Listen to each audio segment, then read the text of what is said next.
So sa ngayon mga kaprobinsya naman ay maglaland prep tayo. Maglaland prep tayo ng ating pagtataniman ng pechay. So ayan na yung mga kaprobinsya. Ayan. Ayan na yung ating naumpisahan. At ito kasi ayan madamo-damo.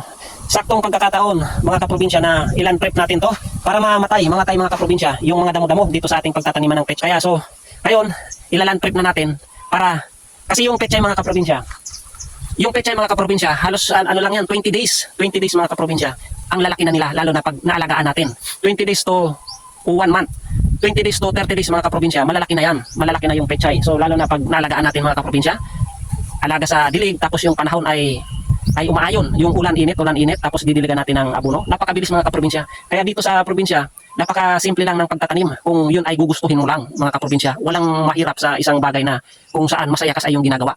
Yun yung totoo mga kaprobinsya. Walang mahirap na trabaho dito sa probinsya kapag masaya ka at enjoy mo yung ginagawa mo mga kaprobinsya at ito yung hilig natin. Kaya walang problema mga kaprobinsya na ayan. So maraming salamat po sa mga followers ko at viewers. Magsuportahan po tayo sa lahat po ng mga kaprobinsya natin dyan, ng mga Bicolanong Uragon. Buhayin po natin ang mundo ng agrikultura. Mag-ingat po tayong lahat. God bless. Peace bye. Alright. Gang gang.